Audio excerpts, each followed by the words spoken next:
평생을 운명이라는 말은 믿지 않고 살았어요. 하지만 그때 그 일을 경험한 후 사람은 각자 타고 태어난 팔자가 있고 그 팔자와 연결된 운명이 있다는 걸 믿게 되었습니다. 제 가치관을 변화시킨 그날의 이야기를 지금부터 시작해 볼게요. 제가 남편을 만나게 됐을 당시 이미 제 남편은 100억 자산가였어요.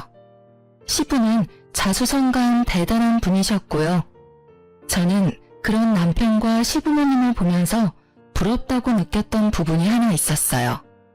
부모는 자식의 거울이라는 말처럼 남편이 시부모님을 보고 배운 것이 부유함을 관리하는 방법이었다는 것이에요. 그 점이 남편과 살다 보니 부러움으로 바뀌어갔던 거예요. 제가 부유를 관리하는 방법을 알았다면 적어도 이런 대우를 받으며 살진 않았을 텐데 하는 마음이 자꾸만 들었거든요. 집안도 직업도 평범했던 제가 못마땅했던 시모. 그리고 그런 저를 무시하는 남편과 살면서 얻은 거라고는 제 하나뿐인 자식과 고생한 흔적만 고스란히 담긴 저 자신뿐이었어요. 남편이 돈 많은 자산가면 뭐 하나요? 있는 놈이 더한다고 제게 돈 한 푼 쓰는 걸 아까워하는 사람인걸요. 본인은 옷이며 신발이며 값비싼 것들로 치장하기 바빴지만 제가 쓰는 살림살이는 그렇게도 아껴라 타박을 하던 사람이에요. 제 남편이. 당신 수진이한테 나 몰래 용돈 줬어?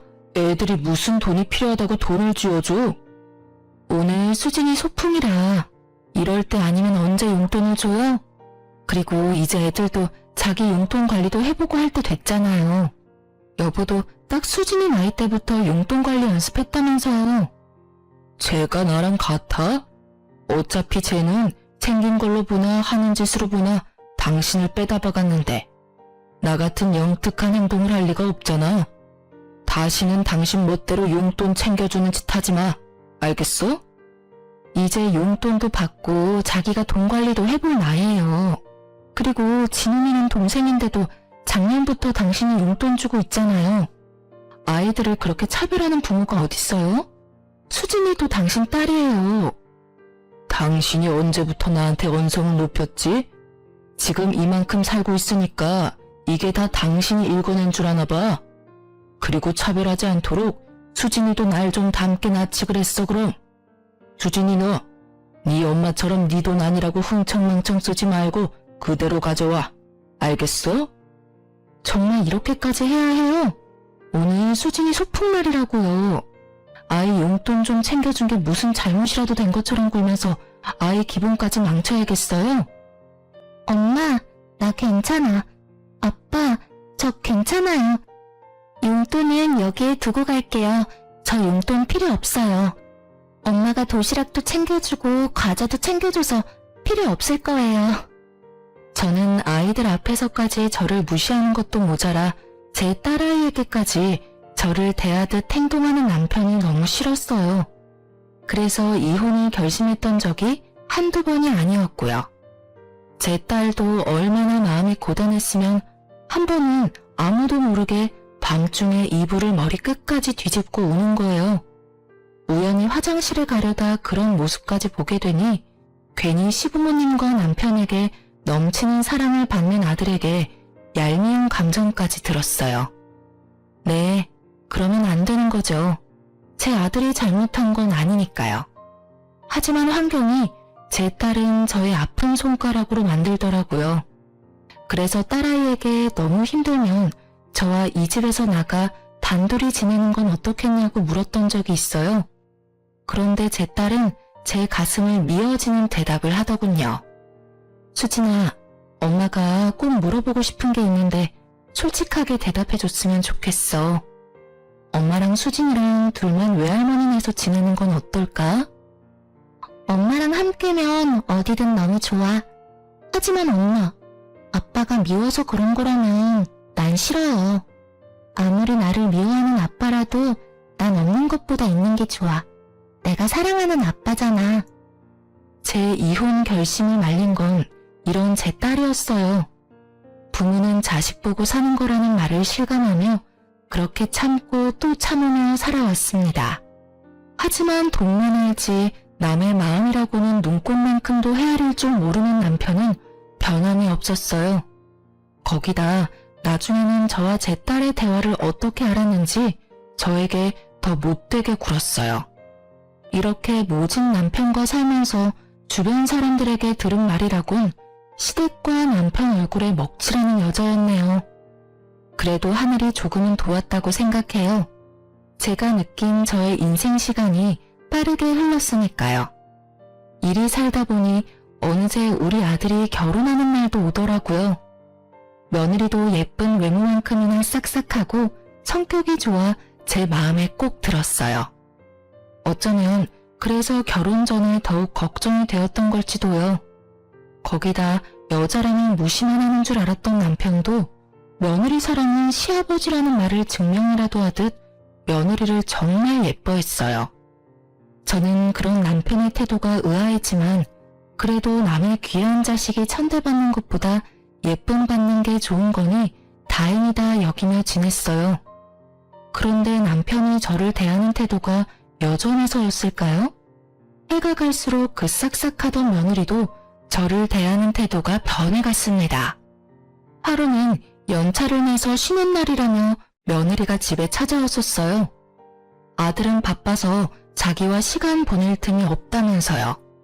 남편이 좋아하는 곶감을 한가득 사서 왔고 남편은 입이 귀에 걸렸더군요. 참 웃긴 게 제가 무슨 이 집 식모라도 되는 듯 며느리는 자연스럽게 그 곶감 상자를 제게 쥐어주더라고요. 거기다 자기가 제 윗사람이라도 된 것처럼 제게 고개만 살짝 까딱이며 인사를 하곤 상자만 건넨 뒤 휑하니 거실에 앉아있는 남편에게 향했어요. 아버님, 식사는 하셨어요? 저는 시댁 올 생각에 밥 먹는 것도 까먹고 나온 거 있죠. 오는 길에 가볍게 요깃거리 한 게 전부니까 아버님이랑 저녁 식사까지 하고 가도 괜찮죠? 그럼 물론이지. 아가, 오늘은 뭐 먹고픈 것 없냐? 네 시엄마가 다른 건 몰라도 그래도 음식 솜씨 하나는 봐줄만 해. 먹고 싶은 게 있으면 시엄마한테 다 말해놔라. 아버님도 참 며느리가 돼서 어떻게 어머님께 요리해달라고 해요. 아무리 요즘은 허물없이 지내는 시어머니와 며느리가 많다고 해도 어머님께서 싫어하실지도 모르고요. 지금 네 시엄마 눈치를 보는 거냐? 네 시엄마가 나 몰래 눈치라도 주돈? 이 옆에 내가 안 보는 곳에서는 내게 시집살이 시키냐? 어머님처럼 좋은 분께서 시집살이라뇨. 전혀 그런 거 아니에요. 저 먹고픈 거 생겼어요. 아버님께서 요즘 기운이 없으신 것 같으니까 어머님께 백숙 먹자고 하면 좋겠어요. 제가 말씀드리고 올게요. 며느리는 남편과 한참을 떠들더니 주방에서 곶감 정리를 막 마친 제게 왔어요. 그러고는 말투며 표정까지 싹 바꿔서는 지시하듯이 제게 말하는데 단전부터 화가 확 치밀어 올랐어요. 하지만 저는 애써 참으며 좋게 둘러 말했어요. 아니, 다그치고 싶어도 남편이 떡하니 집에 있으니 할 수 없다는 게 적절한 표현이겠네요. 며느리도 그걸 아니 제 머리 꼭대기까지 기어올랐어요. 어머님, 곶감 정리 끝내셨으면 나가서 장 좀 봐오셔야 할 것 같아요. 아버님 안색이 별로 안 좋아 보이니까 오늘 저녁에 닭 사다가 백숙 좀 해주세요. 어려운 음식도 아니니까 할 것도 없고 어머님도 좋겠네요. 그럼 우리 아들한테도 연락해서 저녁에 집으로 오라고 하렴. 오랜만에 다 같이 식사하면 되겠구나. 그런데 얘 말투는 좀 더 예의 있게 하는 게 어떨까? 그래도 어머니 나도 네 시부모인데 명령하듯 말하지 않았으면 좋겠구나. 아버님 앞에서는 한마디도 못하면서 주방에 둘 뿐이라고 그새를 못 참고 지적질은. 그럴 시간에 얼른 가서 장이나 봐오세요. 참, 어머님은 백숙 별로 안 좋아하시죠? 오늘은 김치 간단히 식사하셔야겠네요. 메뉴가 마음에 안 들면 밖에서 대충 떼우고 오시던가요. 저는 며느리와의 대화에 속이 들끓었지만 문제를 일으키고 싶지 않아 자리를 피하고 밖으로 나왔어요. 아들과 딸아이를 오랜만에 볼 생각만 하며 기분을 달랬죠. 그런데 안타깝게도 달래졌던 제 기분은 또다시 구렁텅이에 빠졌어요. 제 아들과 며느리의 부부관계도 전 같지 않다는 걸 알아버린 걱정만 가득 쌓인 날이 되어버렸거든요. 신을 느낀 물씬 풍기던 전과는 달리 오랜만에 본 아들 부부는 서로 말도 잘 섞지 않았어요. 제 아들의 안색도 별로 좋지 못했고요. 그러니 이 모든 걸 모르고 싶어도 몰라지나요? 하지만 둘 사이에 잠시 갈등이 있나 보다고 부부싸움은 칼로 물베기라니 곧 좋아질 거라고 여기며 구태여 아는 티를 내지는 않았어요. 그런데 그 후로도 아들 부부의 사이는 여전히 냉랭한 듯 했어요. 꽤 오랫동안 그런 모습을 제게 보여왔거든요. 거기다 그렇게 지내는 시기가 점점 길어지고 며느리와 아들의 관계도 며느리가 저를 대하는 태도도 좋지 못하면서 막막함만 커져갔어요. 그 모든 걸 보고 느끼면서도 저는 늘 속으로만 삭히고 꾹 참으며 지내는 것 말곤 할 수 있는 게 없었어요. 그날의 일이 터지기 전까지는요. 제 아들과 저는 생일이 하루 차이가 나서 매해 생일 저녁은 함께 보냈어요. 결혼 후 분가했어도 이것만큼은 변함이 없었죠. 제 남편이 저의 생일을 챙길 리 없다는 걸 진즉부터 알고 있던 아들이 저를 배려한 것이었어요. 그 덕에 저는 매해 제 생일밥을 챙겨 먹을 수 있었던 거예요. 물론 그 생일상도 다 제 손으로 차렸지만 아들과 나를 위한 거라고 생각하니 생일 때마다 기뻤어요. 긴 세월 동안 아들의 배려가 저의 선물이었어요. 남편의 신임을 받고 있는 며느리가 아들 부부 사이에서는 실세였고 모든 것을 며느리가 원하는 대로 해왔지만 단 하나 저의 생일날 우리와 함께 보내는 것만큼은 아들이 고집을 부렸던 거예요. 며느리는 이 부분이 연애 때부터 결혼 후에도 쭉 불만이었던 듯 했어요. 그리고 결국 이 일로 인해 문제가 생기게 되었습니다. 아들 부부는 그날도 생일 파티를 위해 우리 집으로 넘어왔어요. 미리부터 준비를 하고 있긴 했지만 그날따라 유난히 오래 걸렸고 아들 부부가 도착한 후에도 꽤 오래 저는 주방에서 저녁 준비를 하고 있었죠. 너무 당연하게도 며느리는 손 하나 까딱하지 않았어요. 그래서 아들이 며느리를 대신해 저를 도왔고요. 그날따라 아들이 왜 그랬는 줄은 모르겠지만 아마도 고생하는 저와 반대로 편히 쉬고 있는 며느리의 모습에 속이 상했을 테죠. 한참을 저를 돕던 아들이 며느리에게 향하더니 뭐라고 말했는지 급격히 며느리의 표정이 어두워졌어요.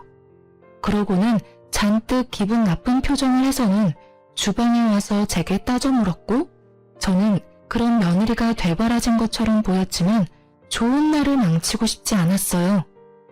어머님, 생일 핑계로 저를 부려먹어야 속이 편해지겠어요? 솔직하게 대답해 보세요. 제가 손님처럼 앉아있으니 마음에 안 드세요? 시어머니랍시고 며느리가 차려준 생일상을 받고 싶으시냐고요. 아니, 괜찮다. 일 끝나고 왔으니 너도 힘들 테지. 아들이 도와준 덕에 거의 끝났으니 이제 슬슬 밥 먹을 준비나 하자꾸나. 봐, 네 엄마도 내 도움이 필요 없다는데 왜 네가 난리야? 네가 시엄마야? 왜 네가 시집살이를 시키려고 드냐고 짜증나게. 너희 지금 내 앞에서 부부싸움이라도 할 요량인 거야? 아서라, 기분 좋은 날 그런 모습 보고 싶지 않아. 새아가, 기분 가라앉히고 쉬고 있으렴. 아들, 너도 너무 그러지 마. 엄마, 오늘은 이러면 안 되는 거잖아. 그동안 대우받고 지냈으면 감사할 줄 알고 도우려는 마음도 가져야 맞잖아. 내가 언제까지 제가 하는 꼴 같지 않은 행동을 참아야 해? 네가 말해봐. 아무리 딸 같은 며느리라도 너처럼은 안 해. 우리 아빠가 예쁘다 예쁘다 하니까 이 집에서 뭐라도 된 거 같아? 야, 생일이 무슨 유세야? 생일이면 큰 대접이라도 받아야 되냐고. 내가 왜 어머님 생일이라고 와서 주방 일을 거들어야 해? 방금 전처럼 생일인 사람끼리 생일상 차리고 자축하면 되겠네. 이렇게 모이는 것도 사실 어머님 때문 아니야? 내가 안 돕는 거 보기 싫으면 이런 자리 만들지를 마. 그만해. 내가 이런 모습 보려고 여태 식사 준비를 했니? 됐다. 음식 챙겨줄 테니까 그만 돌아가렴. 이런 상황에서 마주하고 밥을 먹는다고 한들 그게 소화가 되겠니? 그리고 아가, 아무리 서스럼이 없어도 나도 네 시모야. 너희 다툼까지 이렇게 마주하는 건 상당히 불쾌하고 불편하구나. 남이 보면 지금 네 태도가 경거만동하다고 할 수 있어. 그러니까 앞으로는 조금 더 유의하는 게 좋을 듯해. 참나. 나는 이 집에선 이방인이다 이거지? 생일을 핑계로 모자가 쌍으로 눈 부라리고 사람을 잡아?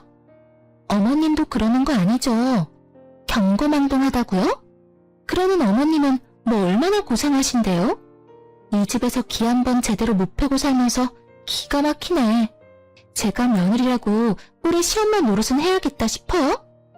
며느리는 아들과 제 말에 따박따박 받아치며 언성을 높였어요.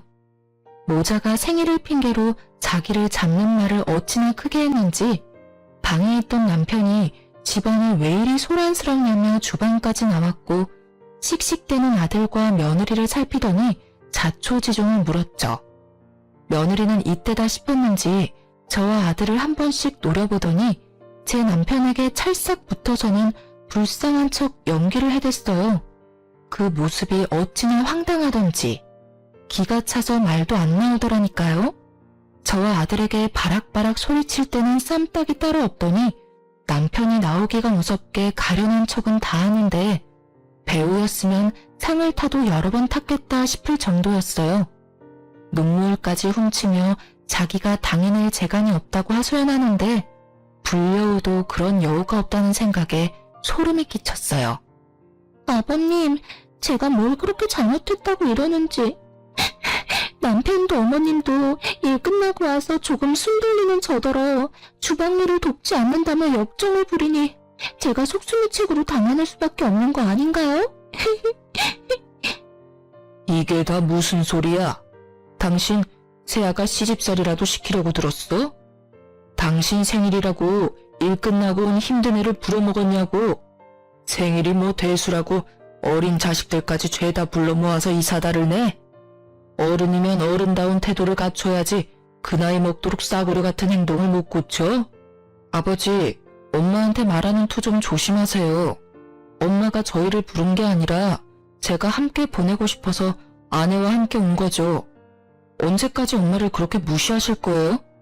그리고 아무리 제 아내라도 잘못된 건 바로 잡아야죠.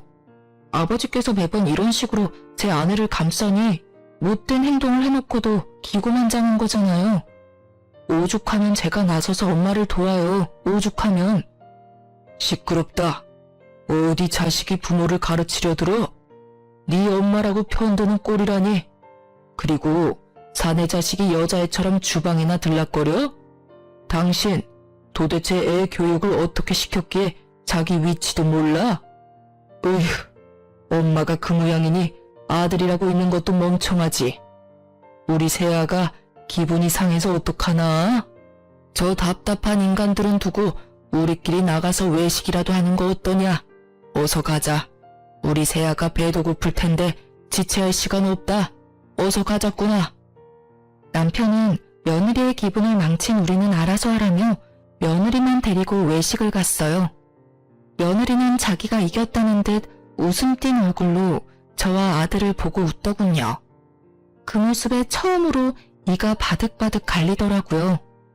아들은 제게 생일날을 망쳐 미안하다고 사과하는데 저는 그런 아들에게 이렇게 만들길 잘했다고 했네요. 앞으로는 참고만 있진 않겠다고 우리끼리라도 생일 파티를 하자고 아들을 다독였어요. 그렇게 저희가 식사를 마친 뒤 뒷정리를 하고 있는데 남편과 며느리가 고기 냄새를 풀풀 풍기며 들어왔어요. 그 냄새만 맡아도 어찌나 화가 나는지 결국 저는 굵은 소금을 한 바가지 퍼서 곧장 현관에가 남편과 며느리를 향해 마구 뿌려댄 뒤 그 인간들한테 엄포를 놓았어요. 이 사리분별도 못하는 인간아. 내가 30년 넘게 당신 비위 맞추고 살았으면 적당히 해야 할 거 아니야. 앞으로 한 번만 더 아이들 앞에서 나 무시하는 행동 하기만 해.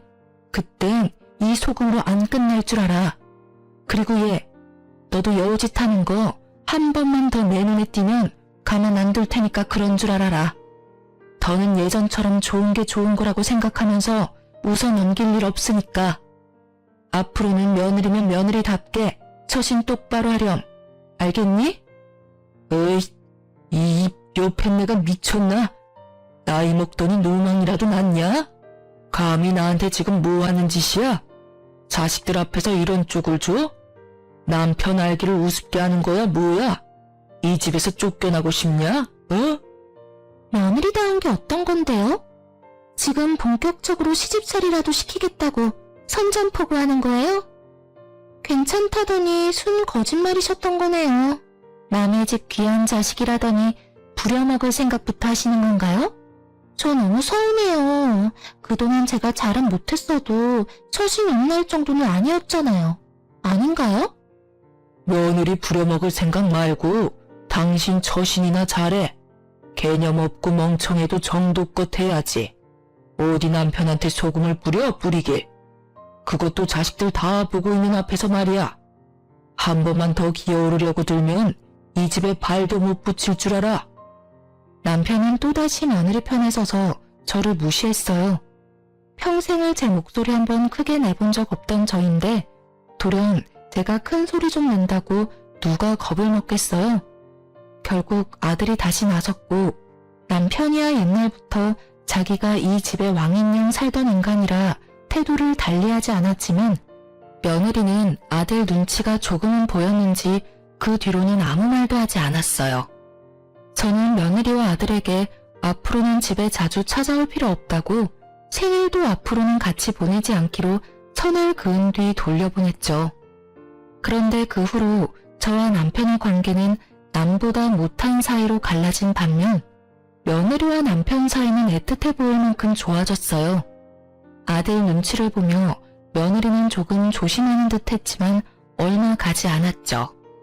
되려 남편이 며느리 길을 살려주느라 저를 홀대한 탓에 며느리는 전보다 더 자주 우리 집에 찾아왔고 나중에는 며느리가 제 머리 꼭대기에 앉아 마치 자기가 제 시모라도 된 듯 집안을 휘두르려고 했습니다. 그래서 저는 며느리가 집에만 찾아오면 밖으로 나가버렸어요.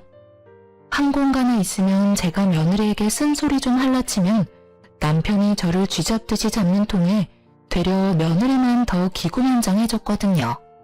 그런 꼴을 계속 마주하느니 제가 그 자리를 피하기로 한 거예요. 그렇게 지내던 어느 날 며느리가 제게 전화를 해왔어요. 아주 살가운 목소리로 말하는데 어찌나 당혹스럽던지. 네가 내게 어쩐 일로 전화를 다 했니? 안부 연락을 한 번 안 하면서 말이야. 어머님도 참. 대신 제가 자주 찾아뵙잖아요. 오늘 연락드린 건 요즘 남편이 일이 고단한지 힘이 없어서요. 제가 요리하는 음식은 먹는 둥 마는 둥이라 걱정이 되네요. 어머님께서 남편 좋아하는 음식 몇 가지만 좀 해주시면 안 될까요? 하시는 김에 잡채랑 이것저것 챙겨주시면 더 좋고요. 죄송해요. 제가 요리 솜씨가 없어서 많이 부족해요. 제 아들이 힘이 없다는데 그 말을 듣고 싫다고 할 부모가 있을까요? 며느리 입으로 들어가는 거라면 나 몰라라 하겠지만 제 아들을 위한 거니 저는 통화를 마치자마자 한가득 장을 봐 음식을 했어요. 그리고 다음날 저는 만들 찬들을 챙겨 며느리 집으로 향했어요. 며느리가 전날 통화 당시 둘 다 일 때문에 바빠 낮에 집에 없으니 문을 열고 들어가라고 도어락 암호까지 친히 알려줬거든요. 며느리가 급히 할 필요 없으니 주말 전까지만 가져다 주라던 말을 간과하고 급하게 준비했던 제 탓이었을까요? 아무도 없을 줄 알았던 아들 부부의 집에서 심장이 다 벌렁거릴 장면을 목격하고 말았습니다. 현관을 열고 들어서는데 신발장에 여자와 남자 신발이 아무렇게나 놓여있기에 처음에는 아들 부부가 바빠서 미처 신발 정리를 못했다고 생각했어요. 그런데 안으로 들어서자 화장실 앞에 옷가지들이 널브러져 있는 겁니다. 거기다 화장실 안에 있는 여자와 남자의 목소리가 밖으로 새어나왔죠. 저는 아들 부부가 휴가를 냈나 싶었어요. 아들과 며느리 사이가 다시 좋아졌나 싶어 혹시나 오붓한 시간을 방해라도 하게 될까봐 얼른 반찬만 냉장고에 넣어주고 가려고 빠르게 움직였어요. 그런데 간간히 들리는 남자의 목소리가 낯설게만 느껴지는 거예요. 쎄한 기분을 감출 길이 없어 혹시나 하는 마음에 아들이 받지 못하는 상황이라고 생각을 하면서도 작은 방에 들어가 아들 번호로 전화를 걸었어요. 하지만 신호가 얼마 가지 않아 아들이 전화를 받는 거 아니겠어요? 심지어 아들네 집에서 전화벨도 울리지 않았고요. 저는 명확히 확인하기 위해 아들에게 혹시 집에 있느냐고 물었고 아들은 이 시간에 어떻게 집이겠냐며 호탕히 웃으며 일하는 중이라는 거예요. 그때부터 제 손은 바들바들 떨려왔어요.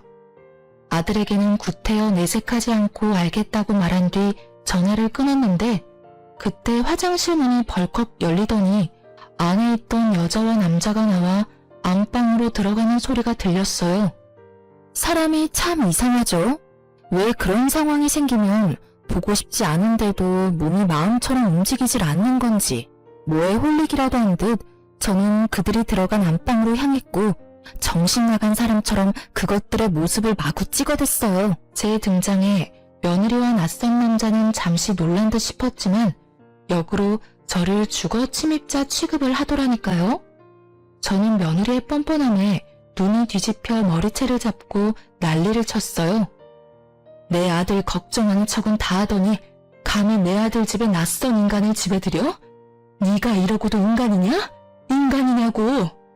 내 남편 앞에서 쇼할 때 알아봤어야 했는데 이 불려시 같은 게 감히 외간 남자랑 바람을 펴?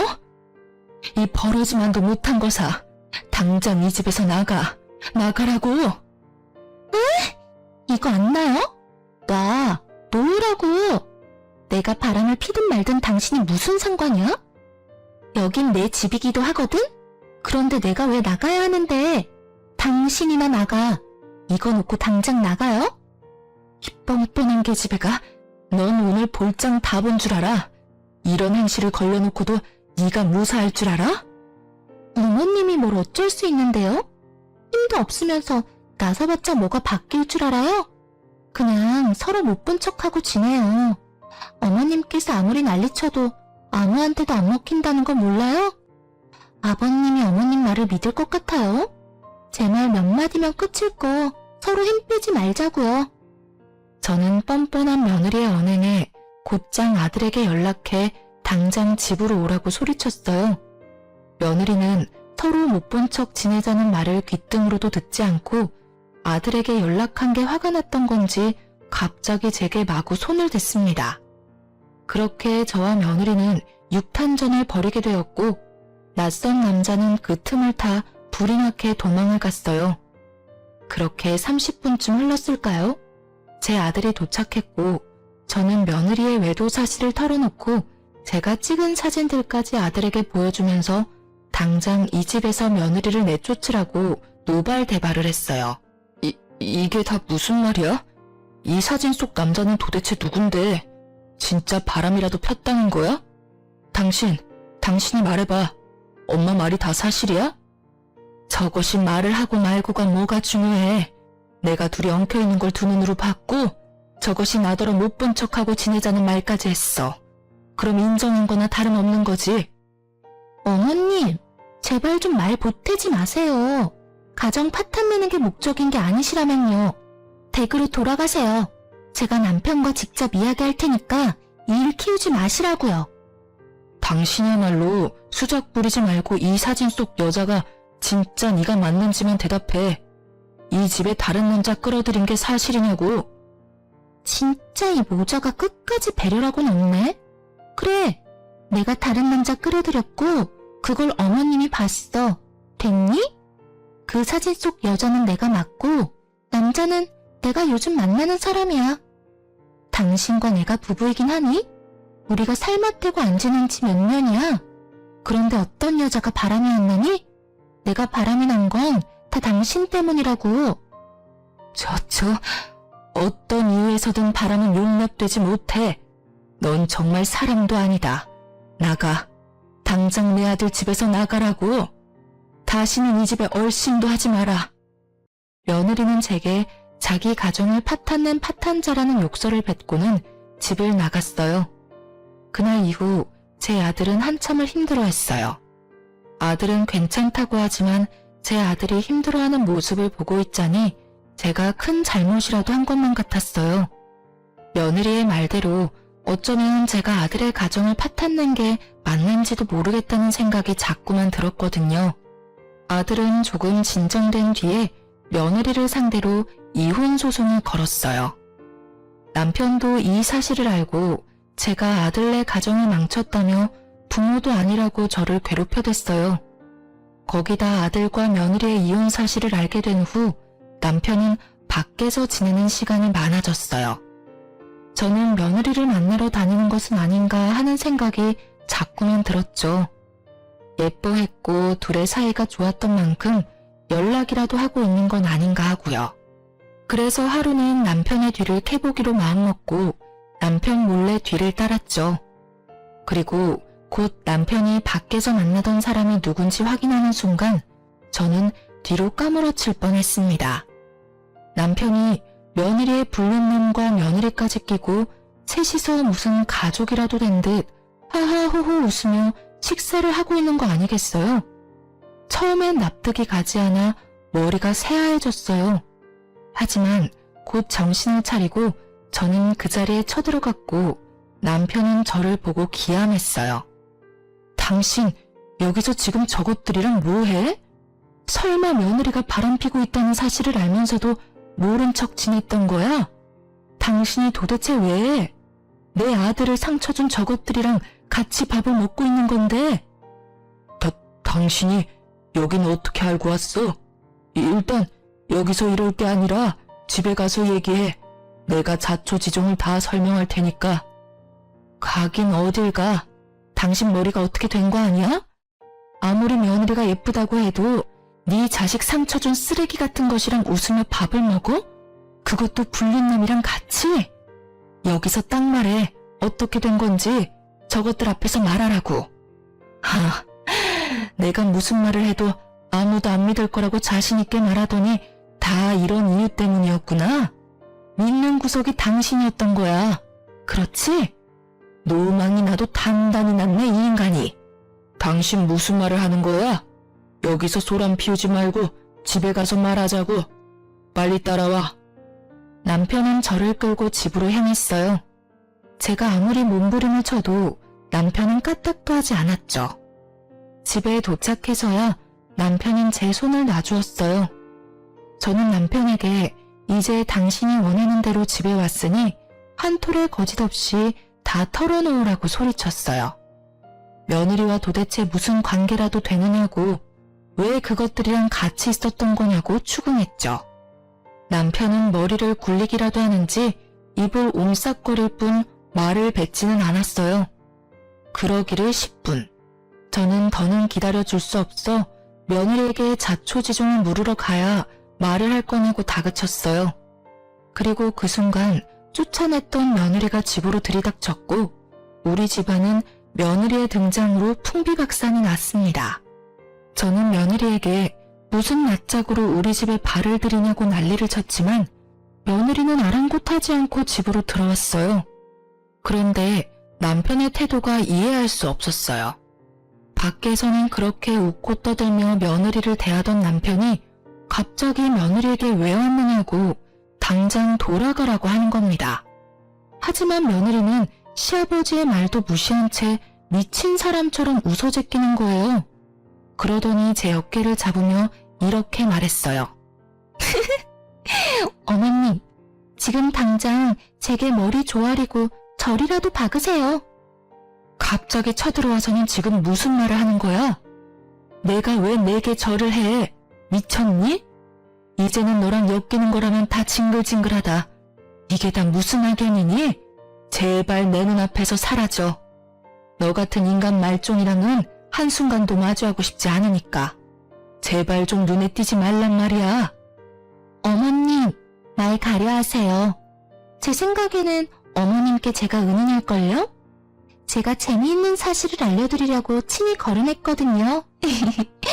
어머님, 저랑 바람난 그 남자가 아버님의 친자식이라면 어떨까요? 어머님께서 말씀하신 용납이 안 된다던 그 짓을 아주 오래도록 아버님께서 하셨네요. 제 덕에 지금 어머님도 저처럼 이혼하게 생겼고, 제가 이 지옥 같은 집에서 벗어날 이혼 사유 만들어드렸으니 저한테 절이라도 하셔야 하는 거 아닌가요? 이혼 축하드려요, 어머님. 그게 다 무슨... 여보, 지금 저것이 뭐라고 하는 거예요? 며느리랑 바람피던 불륜남이 왜 당신 친자식이야? 이게 다 무슨 상황인 거냐고? 이렇게 상황 파악을 못하셔서야 알려드린 재미가 없네. 당신 남편이 당신이랑 결혼하고도 외간 여자랑 바람을 피웠고, 그 여자랑 당신 남편 사이에 아이가 생겨서 낳았고요. 당신이 얼마 전 아들 집에서 본 그 외간 남자가 아버님의 친아들이야. 쉽게 말하면 내 남편의 배다른 형제이자 당신의 하나뿐인 아들의 배다른 형제. 알고 보니 남편은 저와 결혼 후 얼마 되지 않아 바람이 났고, 그 관계를 꽤 오래 유지하면서 임신까지 시켰던 것이었어요. 그렇게 남편은 긴 세월 동안 두 집 살림을 했던 거예요. 며느리와 바람이 난 그 남자가 남편과 불륜녀 사이에서 태어난 아이였고요. 남편이 며느리가 너무 마음에 들어 제 아들에게는 과분하다 여겨 배다른 자기 자식에게 친히 소개를 시켜 관계가 발전했던 거예요. 남편은 며느리의 말을 믿지 말라며 절대 아니라고 잡아댔지만 며느리와 함께 왔던 건지 배다른 아들이란 사람이 타이밍 좋게 우리 집 배를 울렸어요. 남편의 배다른 아들은 이미 남편과 친자검사까지 마친 상태였고 결과지까지 가지고 와 남편의 친아들임을 입증해 며느리의 말에 힘을 실었죠. 그런데 이 사실만큼이나 놀라웠던 사실이 또 있었어요. 이 모든 게 그 배다른 아들의 복수였다는 겁니다. 알고 보니 남편과 바람폈던 불륜녀는 몇 년 전 건강 악화로 세상을 떠났는데, 그때 장례식장에 얼굴 한 번을 비추지 않았던 남편에게 복수를 다짐했다고 말이죠. 아파서 불륜녀가 병원 생활을 오래 했는데 그때도 찾아온 적 없고 그저 돈으로만 해결을 했던 거예요. 그 모든 걸 보며 지내온 남편의 배다른 아들은 자기 가정이 무너졌지만 여전히 가정을 이루고 잘 살고 있는 제 남편을 무너뜨릴 계획을 세웠던 거예요. 떵떵거리고 사는 남편의 말년만은 꼭 망가뜨리겠다는 마음만 가지고 버티면서요. 그런데 때마침 남편이 며느리를 소개해줬고 그때를 기회로 삼아 복수의 계획을 세웠어요. 그러다 며느리와 눈에 맞아 사랑을 나누는 사이가 되어 며느리는 자신이 사랑하는 그 배다른 아들의 뜻을 따라 도와주게 된 거였어요. 저는 이 모든 사실을 알자마자 남편을 상대로 이혼 소송을 했습니다. 며느리에게도 다시는 악연이든 필연이든 얽히지 말고 살자고 엄포를 놓았고요. 제 이혼 소송은 긴 여정과도 같았어요. 돈 많고 빽 많은 전 남편을 상대하기란 너무도 어려웠죠. 하지만 결론적으로 제가 승소하게 되었습니다. 제 아들의 이혼도 며느리가 바람을 인정하면서 합의를 통해 쉽게 정리할 수 있었어요. 전 남편은 제게 자기 재산을 나누는 것이 아까워 어떻게든 한 푼이라도 안 주려고 기를 썼어요. 그러나 전 남편으로 인한 이혼 사유 덕에 전 남편의 바람은 물거품이 되어 재산은 물론 위자료까지 모두 챙길 수 있었네요. 저는 이혼 후 아이들과 살림을 합쳐 함께 지내기 시작했어요. 늦은 나이긴 해도 사회생활도 시작해 나만을 위한 시간을 보내고 있었죠. 그러던 어느 날 전 남편이 난무한 행색으로 찾아왔어요. 처음엔 너무 볼품없는 차림이라 전 남편인 줄 모르고 수상한 사람이라고 오해해 신고까지 했어요. 경찰서에 가서 전 남편의 진변을 확인한 후에야 알아차릴 수 있었어요. 그런데 전 남편이 저를 찾아온 이유가 너무도 황당했습니다. 당신은 아주 멀끔히 잘 사나 보네. 이혼하고 나서 얼굴도 덮이고 말이야. 어디 다른 살림이라도 차린 건 아닌가 보지? 애들이랑 같이 지내는 거 보면. 그게 당신이랑 무슨 상관이야? 당신이야말로 어떻게 살면 그런 거짓골을 할 수 있어? 얼른 돌아가. 그리고 그런 몰골로 여기 기웃대지 마. 아이들이 보기라도 하면 어떻게 생각하겠어? 내가 이렇게 된 건 다 당신 때문이잖아. 당신이 법적으로 내 아내였다는 이유 하나로 내 재산까지 쓸어간 탓에 내가 이렇게 된 거라고. 당신은 그 많은 돈을 받아갈 자격이 없어. 내 입장에서는 갈치와 다를 바가 없다고. 그러니까 그 돈 돌려줘. 정 못 주겠으면 위자료로 타간 돈이라도 내놔. 당신 진짜 끝까지 구질구질하게 왜 이래? 진짜 넌 인간 되려면 멀었다 멀었어. 다신 찾아오지 마.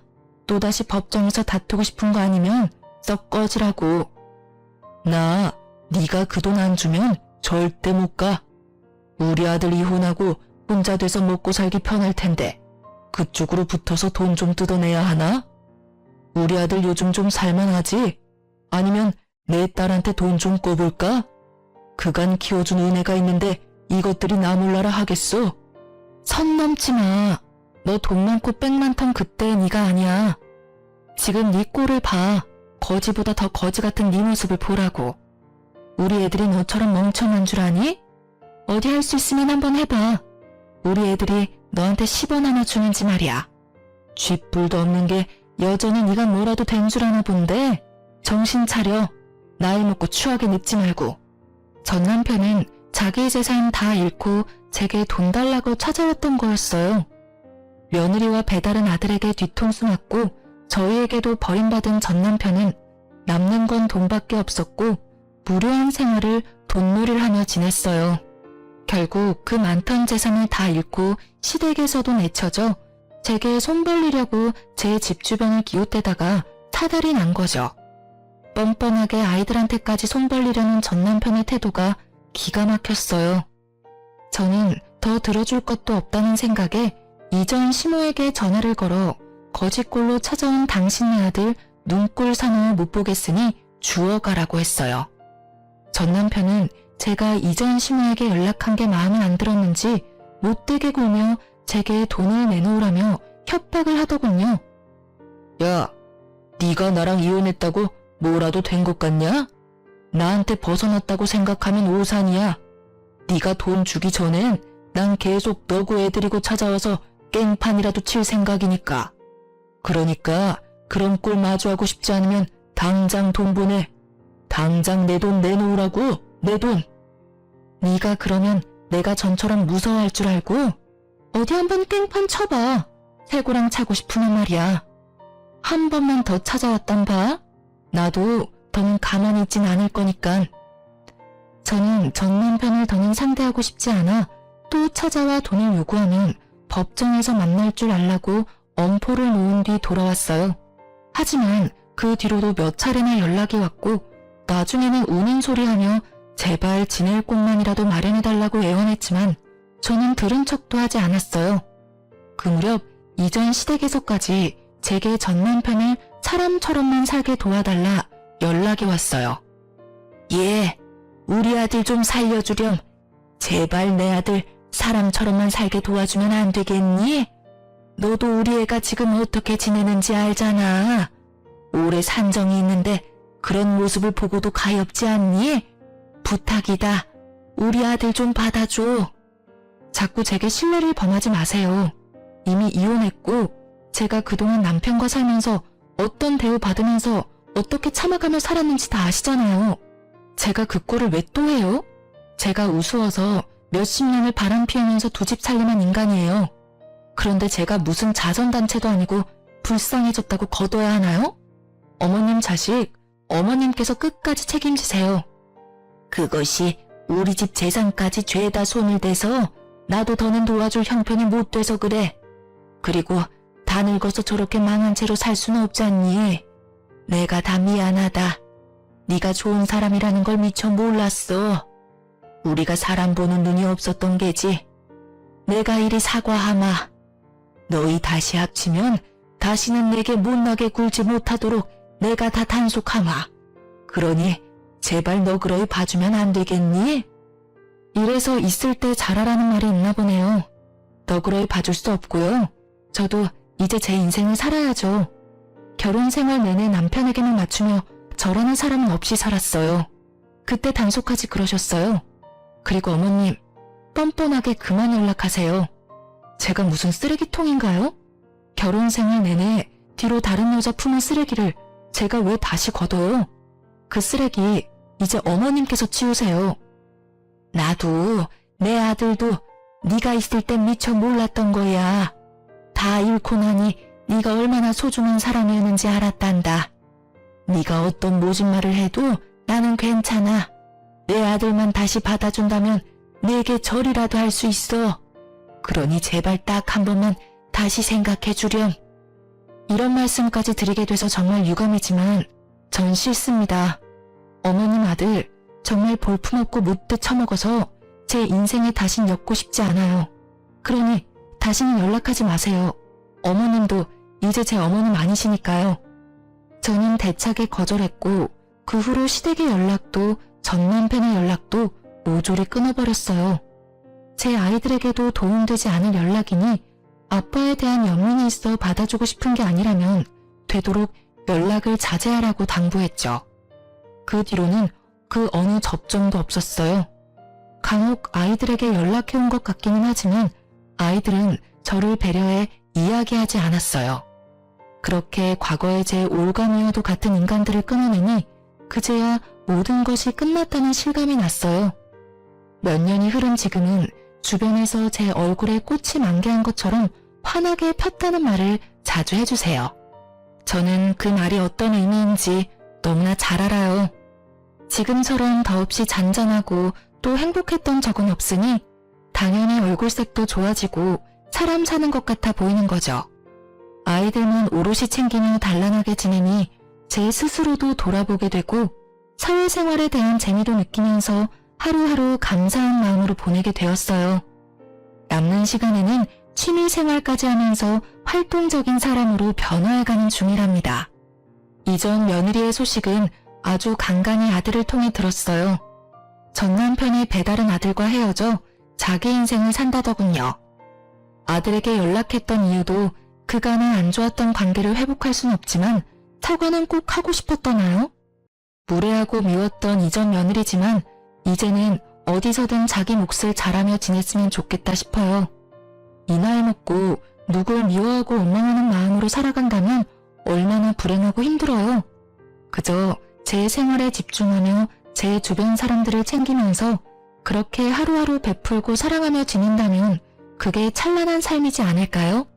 남편에게 대여서인지 며느리의 도끼를 느껴서인지 아들도 저도 재혼 생각은 없어요. 제 딸도 결혼 생각은 아직 없다고 하고요. 그래서 저희는 앞으로 한동안은 서로만을 챙기며 지낼 듯해요. 하지만 제 딸도 제 아들도 언제든 마음의 여유가 생긴다면 외롭지 않게 참하고 좋은 사람을 만나 인생의 이막을 시작하길 소망해봅니다. 제 사연 들어주신 많은 분께 감사 인사드리며 이만 마칩니다. 좋은 하루 되세요.